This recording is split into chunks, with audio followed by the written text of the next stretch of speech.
So, you guys want to talk about World of Warcraft? I guess if we have to. What is this game you speak of? 3, 2, 1.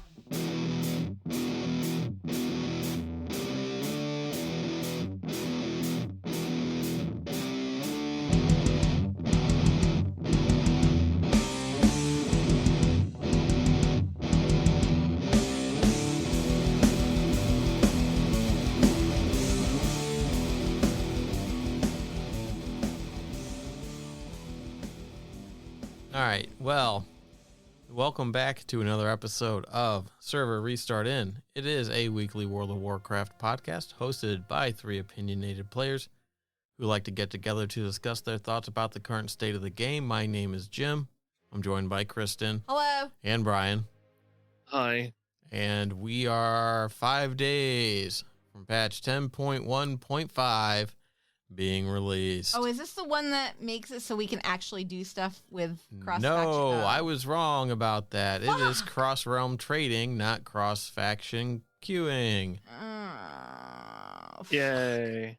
So when is that going to happen? I don't know. Shit, I was looking forward to that. Oh my God. I was looking forward to that Maybe so it's hard. in there. I didn't see it in the patch notes, but I was like, oh man, it's gonna be. It's great. gotta be soon. So there's already a potential release build for the PTR for 10.1.7. So that's gonna be on the PTR soon. So I mean they're just dumping shit out. Yeah. Like there's we've already kind of briefly touched on some of the stuff, some of the class changes, like warlocks for every race. The new evoker specializations coming out, the mega dungeon, all that stuff. Time rifts are coming out, which are going to be kind of like, I guess maybe kind of like the Legion rifts were a little bit on what planet was that? Oh, yeah. I know what you're talking about. The Draenei planet. Argus. Yeah, on Argus. But they say on completion, you're going to get a reward based on the timelines you encountered in the Rift, and you can never obtain the same reward twice, meaning that you're not going to get, like, duplicates. I mean, they say that. I don't know. It's like you will get you can get a thing called an encapsulated destiny and use it to guarantee yourself a reward from the next one you complete. And if you're not getting what you want, don't worry. Everything's going to be available in the corresponding timelines vendor for a time rift currency called the Paracausal Flakes. Meaning that if you don't... Who would have thought that they would finally implement that? It's not it's a good idea. It's a good idea. It's what they should have done with all of the events and all of the, like you can get a currency torch. So, I mean, they listen to this podcast and they pull their ideas from here. Yeah, so, I'm sure. I mean, obviously. Clearly. Eon's Fringe, it's over near the Temporal Conflux. There's a bunch of stuff going on. That's where you gotta fix stuff in the main timeline. That kind of stuff. Apparently, there's a quest where Tyrande and Illidan are getting a little too close, and you gotta kind of drive a wedge between them, so that part actually happens, so that they don't end up together, because they didn't in the regular timeline. There was a quest where the Dragon Soul goes missing, and you have to find it so that Alexstrasza doesn't escape or get freed too soon. But apparently that caused a bit of a kerfuffle. No. And so they've now changed it to where you... Oh, okay. Yeah, because you're basically... Because she was captured by the orcs, they used it to forcibly breed her for dragons. Yeah, and so... Yeah, I see. Maybe it was tone deaf, but I mean, it is a pivotal thing in the history it is. And whatever. They changed it. It's been changed. It's no longer preventing, finding the dragon soul so that she doesn't get out. It's helping to ensure that she escapes. So they kind of fix that part of it. So there'll be some like that. It's like quests like that going around. So that'll be interesting. We talked about the whelpling daycare for the pets and stuff like that. One of the biggest things is Kalimdor Cup, which is a bonus event. They will be it's from August 15th through August 28th. It's a racing event. There'll be 16 races across Kalimdor, each with a normal, advanced, and reverse variation, and you can get badges to exchange for rewards. Doesn't say what those are. They actually updated some of the lighting and fog throughout Kalimdor too. Really? Yes. So I will. Let me see if I can. Let me just share my screen. It might be easier Why that don't you way. share your screen, Jim?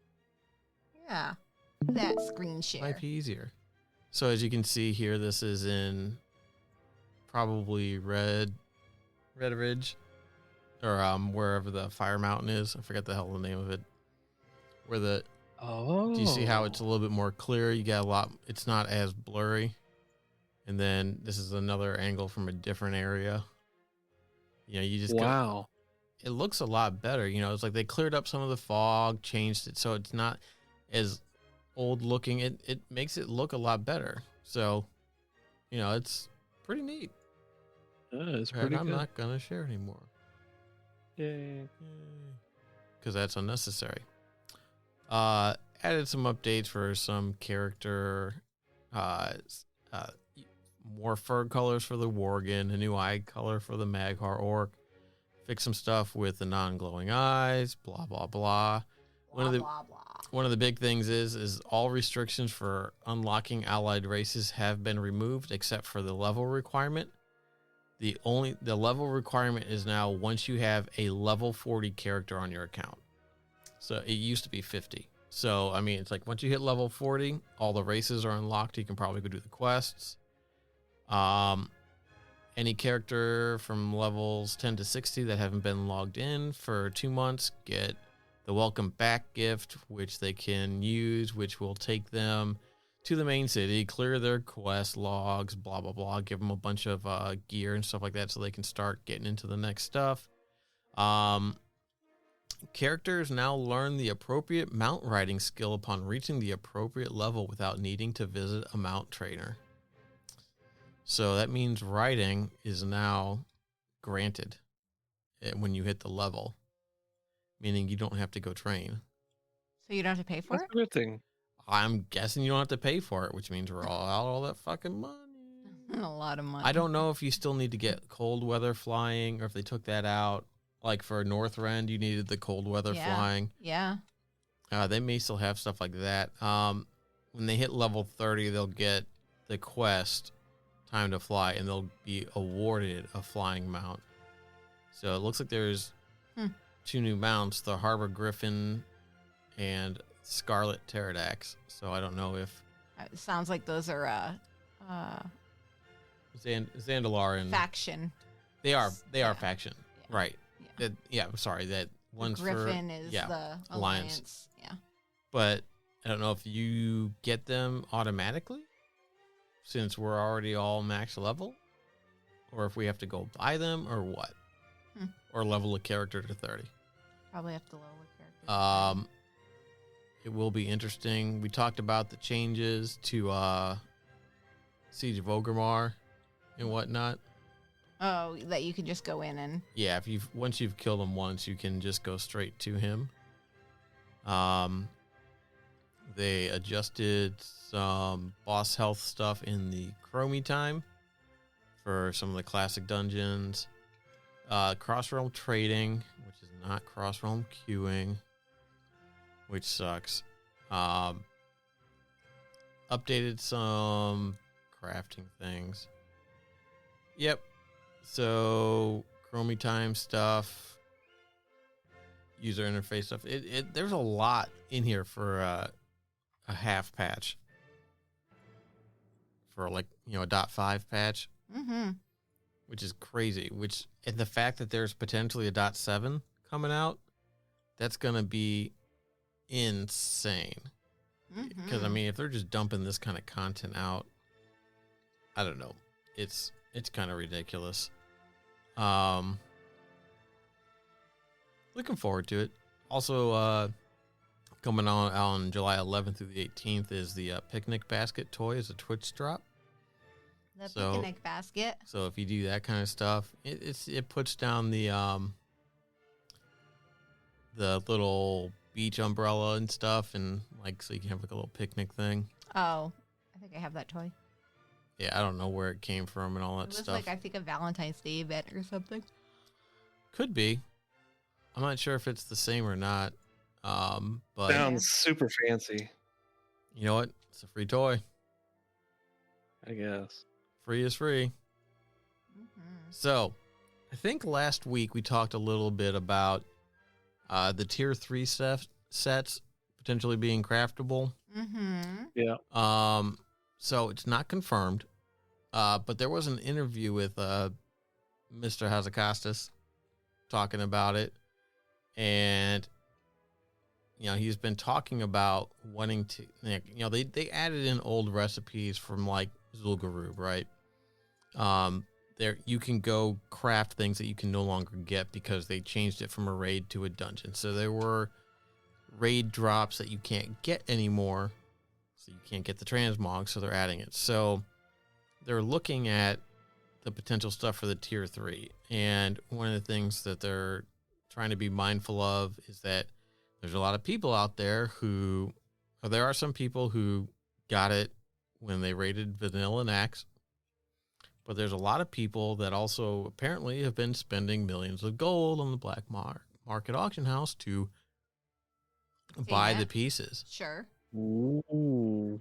So Sure. what they're saying, he's hypothetically speaking, if there is going to be a thing in the game, they're going to make it a bit not as easy as like the stuff from Zul'Gurub.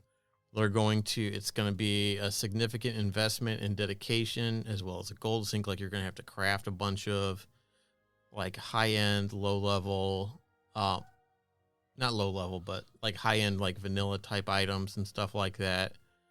Mm-hmm. And so it's not going to be as easy to get as some of the other stuff, but it's potentially going to be in there. I would just like to say I am incredibly grateful that my armor is ugly and I don't want it. I don't think I have any armor, so hopefully it's not class bound. Hopefully the sets are not class. Oh yeah. Tied to classes, because if they are, then I don't give a shit. Because if there's no Death Knight shit, I don't care. But there was another thing. So we talked too about how the trader tenders tokens were data mined and all that stuff, right? Like the different piles. Well, apparently that was not intended to be, it was meant to be encrypted.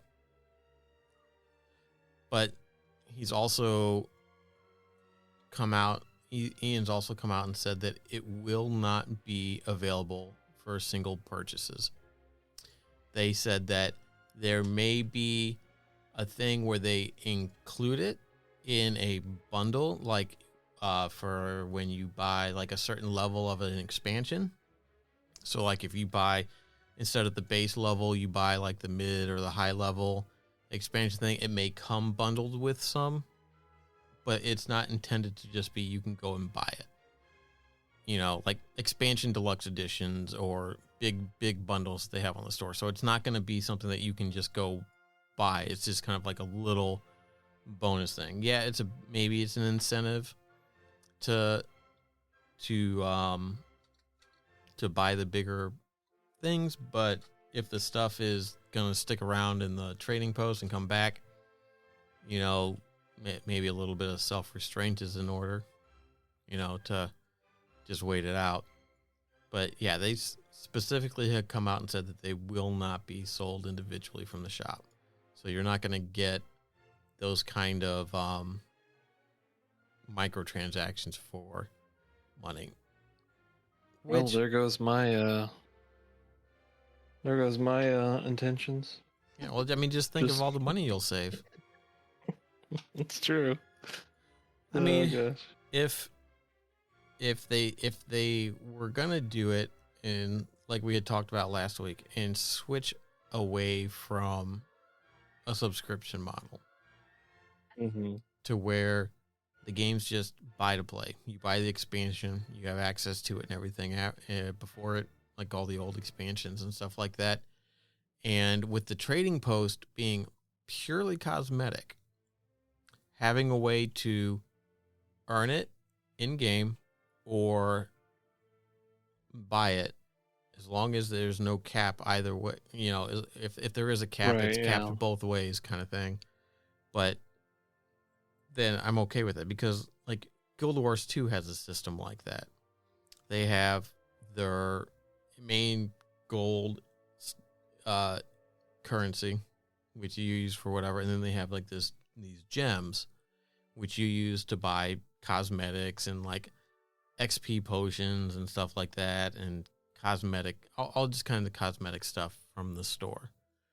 And there is an exchange where you can spend gold and buy gems, or spend gems to buy gold.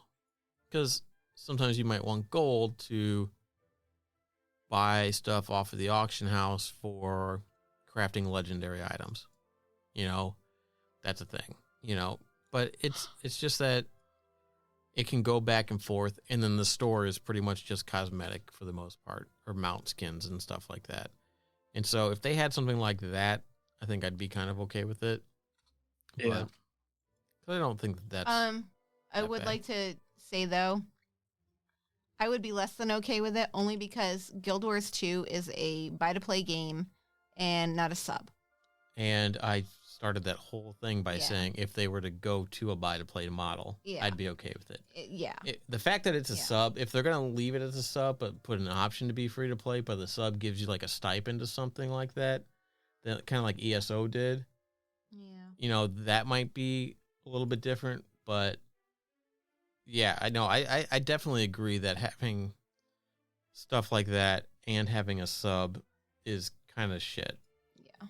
And I hope that they kind of realize that, because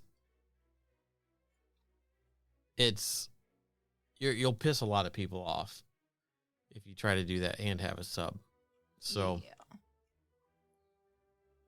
there were some other things kind of pulled from the that interview. They talked about the evoker, and basically they said that depending on how people enjoy this type of support class, there will be a potential some more.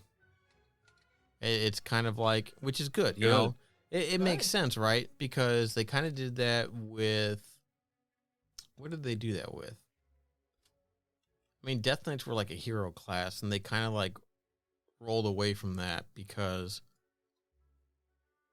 you know, I mean, they had some other ones, but like they didn't really pan. What was something else that they kind of did and it didn't work and they got rid of it?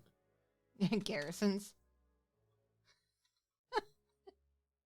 Well, that was more of an expansion feature, I know. kind of like the class halls and stuff. I know. I'm just Which- being a jerk.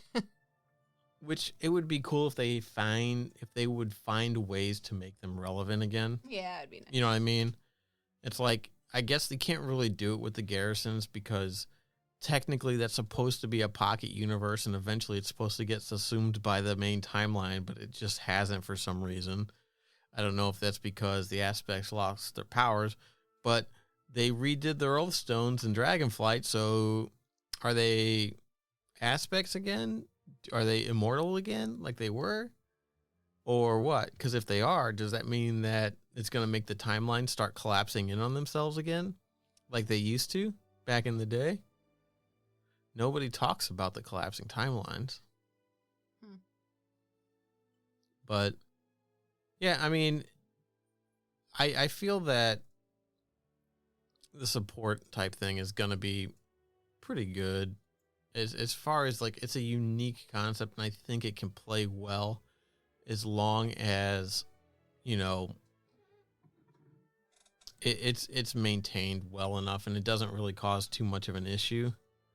You know, as far as mandatory stuff and all that kind of thing. You know, like have to bring these type of classes. So I think it's a good way to refresh and like the staleness of the game. But I don't know. Do people? I mean, we're still at a point where we fly through dungeons and stuff. So, is there even time or patience for that type of thing? I would love it, but the model of the modern game and the way that people play it, I really don't feel like it fit it. It depends. I mean, yeah, we can fly through dungeons, whatever. But if you're doing like higher end content, it gets a bit more dicey. You don't fly through as much. You die through a lot usually. But yeah, I don't know. It's an interesting experiment, and it's a risk, I guess. You know, the worst thing that they're gonna have to do is rework the augment to make it just a straight DPS or healer class, you know, or convert it to a tank spec or something like that. But I don't know. They're gonna be changing the since the catalyst is out, they're gonna be changing how many tier pieces drop from the bosses. So that way there's more chances for other things like the trinkets or the other rare loot and stuff like that. Since you have the catalyst and you can convert a non-tier piece into a tier piece, you know, you don't need the actual tier token to drop as much anymore. So they're going to be doing that. So that way it's not taking up as much space on the loot table, which would be kind of, it's, you know, that's kind of, I kind of feel that that's okay, you know. I mean, that's fine. I just wish that things would drop more. Like, I feel like I'm never going to see some of those trinkets that I need. Well, this is going to help with that. Not really, because I don't think the first boss drops tier piece. Okay, well, it's going to help with it on the bosses that do drop tier pieces. That's what I mean. That's Right. That's the only one that I need is the first boss. I don't know, maybe it'll have the unintended effect. Like, when was it? What did they add? Was it when they added the evokers? You could make an evoker, go kill the Shaw of Anger, and be guaranteed the mount. Do you remember when that happened?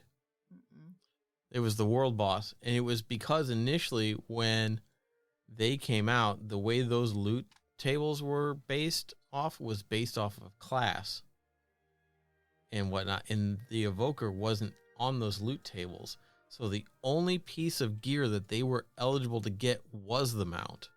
And since you're guaranteed to get something, right?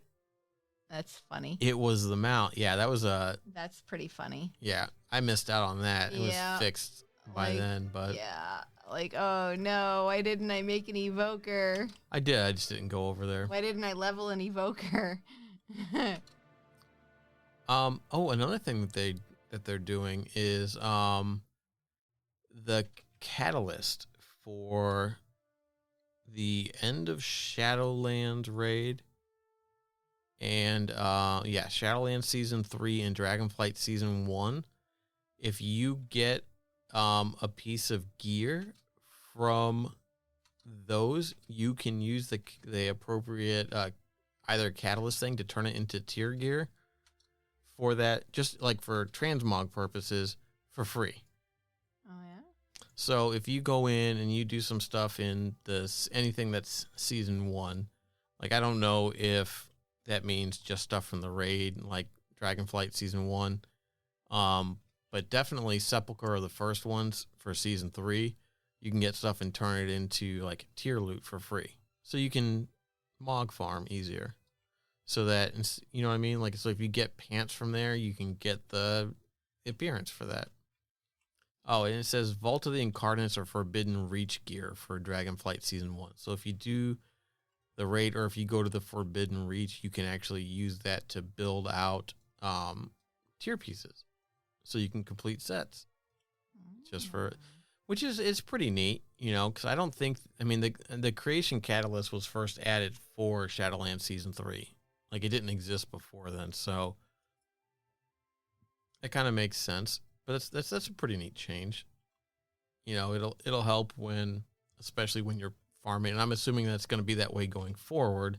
So in season 3, season 2 stuff will be available, like probably stuff from the cavern and from Avarice would be able to be transmogged for free, so you can complete your sets and whatnot. So, you know, that's a nice little thing. And I guess in 10.1.5 you'll be able to queue like for the LFR type stuff for Sepulcher. So yeah, LFR Shadowlands is coming out in 10.1.5, so you'll be able to do all of those like solo if you want. Like they have like the LFR things. I don't know how easy it's gonna be because it's only the last expansion, but maybe. What else? Yeah, I don't know. It's kind of just waiting to kind of see what's gonna happen when the shoe drops on the 11th. You know, there's a lot coming out. You know, I guess the Rogue rework got pushed back to 10.1.7. They're reworking rogues? I didn't realize that. Yeah. What are they doing to them? They're going to make them support. Yeah, I doubt that. They're just some of the stuff they did kind of put them in a bad spot, so they're trying to fix it. I don't know. I was looking at some of the class changes, and I swear to fucking God, they increased ret pally damage. Like this again? Thing, yes. Oh my God. Yeah, and it's just like this is the season of the ret pallies. It's mages got a huge rework, so that's probably why the rogue didn't. Was because the mages did. But yeah, like Holy Paladins got a huge rework. A lot of the healers got reworks because they're reducing the damage stones from the ring from Forbidden Reaches. Mm-hmm. So a lot of the healers' damaging abilities are getting a boost so that they don't have to be dependent on the ring. So yeah, I mean they're just kind of tweaking things around. The problem with the ring is that they fucking just made it too good. They fucking hot fixed it and made it better because people were bitching about it instead of just using it as a goddamn catch-up piece of loot. Yeah. Which it should have been. It should have been something for alts to use. Yeah. And just to kind of give them a one-up to help them like doing raids and stuff like that until they could get comparable or better piece. Yeah, I agree. Instead of making it like, I need to get this. I'm just glad it was never good for DKs. Yeah. Never. It was awesome. It was pretty good for healing. It's still going to be pretty good for healing. They're nerfing the damage and not the healing. So, yeah. You know. I think that's what they said. So that's fine. Yeah, it's hard to say because their fucking thing is just like 18 pages long. Because it's a huge bunch of notes. Yep, and that's coming out. So, yep, I haven't seen anything for virtual tickets yet for BlizzCon is what I'm trying to think of. The one we're going to? Yeah, virtually. Yeah, I'm not going to California. Are you fucking kidding me? Why not? I don't want to go to California. Why? Why, Jim? Why? I don't know. Maybe once. Or twice. One or three times. Honestly, I don't really have any real pressing need to go to California. It would be neat to go to BlizzCon, though. Yeah, you know, it'd be okay. I think so. You know, maybe once we have enough time to break away from this, podcasting stuff, and we can step away from the fame of it all and just kind of you know, go hang out with, you know, the other fans, you know, kind of like we'd have to cosplay this so people wouldn't recognize us. You'd have to do what? Cosplay, wear masks and stuff so people wouldn't recognize us. Oh, yeah. Go incognito. Yeah. Yeah, we'd have to. I'd get a fake mustache. You are ridiculous. I know. Yeah. I try to be. Because it's fun. Oh my goodness. This is a little concerning. Yeah. I don't know. So how's it been with you, Brian? You find anything good to go on in the game? Anything going on in the I game? haven't played. I haven't played. I understand that. Has I still haven't got my time in Diablo either, so yeah. I mean, I never get time in Diablo because I don't care. well, Like I'll play I it. only care because I paid money for it, but no, Final Fantasy is the only thing I've played lately, so I feel like I came back from vacation and never found time to do anything. So I want to say, do they have the hardcore servers out yet? For Diablo? For they're on the World of PTR. Warcraft. Oh. They're on the PTR Oh. for WoW Classic. Yeah, but I don't know when they're supposed to come out though. I don't I know think either. just later this summer. WoW Classic era PTR and public test. I don't even know which one it is. It seems like it'd be interesting. I'm kind of looking forward to that. That'll be a neat thing to try. It'll be different, you know. Yeah. It'll be different. Kristen will die once and then never play it again. Yeah, no, I don't really have any desire to hardcore anything. Hardcore parkour. No. That doesn't it doesn't appeal to me. It's too much pressure, too much stress. I want stress-free gaming experiences. You know. I'll leave that to the younger, more The whippersnapper. yeah. You whippersnappers in The your ones- hardcore server. Yeah, you know. I mean, it's cool, but it's just not my thing anymore. It's too much pressure, you know. You have to sit there and like number crunch every freaking poll that you have to do. I'm gonna pass on that, you know.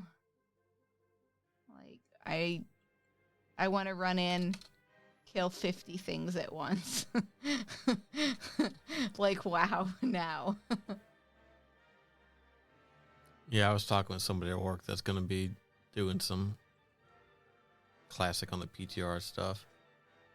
She was like, I'm going to be a mage. I'm going to be a walking vending machine. That's true, yeah. Yeah. That's funny. Got to dish out them mana buns. Or whatever the hell they were called back then. Mm-hmm. I don't know. I never played a mage. Frost mage would be a pretty good spec for that. It was for survivability in Classic. That was pretty much what you leveled up. Yeah, And I then you mean, switched over to fire once you leveled. Although I played Frost for a long time. yeah, Didn't everybody at that point? Yeah. I didn't play a mage. Farming mobs for XP Yep. with Frost Mage What was that? amazing. Nova and Blizzard or Yeah. whatever. Yep. Yeah, wouldn't people do runs where they'd go into Mardon or whatever and just run through and gather everything up and just kill it? I don't know about that, but I don't remember.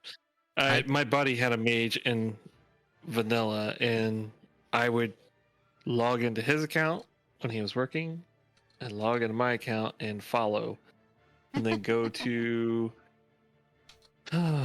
somewhere in. I think I went somewhere in Stranglethorn, because they respawn really quick, gorillas or something like that, and just went around. oh, gorillas farming were them nonstop. definitely That was my 49 to 50, I think, spot. Oh, in the crater? Yeah. Ungoro? No, in Stranglethorn. Oh. They had the Gorilla Island out there. Yeah. No. It wasn't the Gorilla Island. It was the one that was right before going into town. Like, it was on the left, right? You're coming in towards... Yeah, like they had their own little area on the left, something. yeah.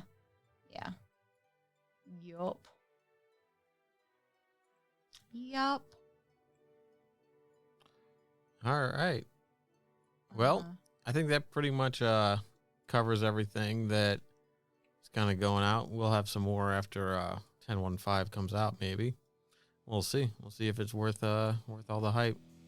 And so thanks, everyone. Thanks for listening. And you can check us out at facebook.com/server-restartin or shoot us a tweet at server_restart. Tell us about your favorite fish.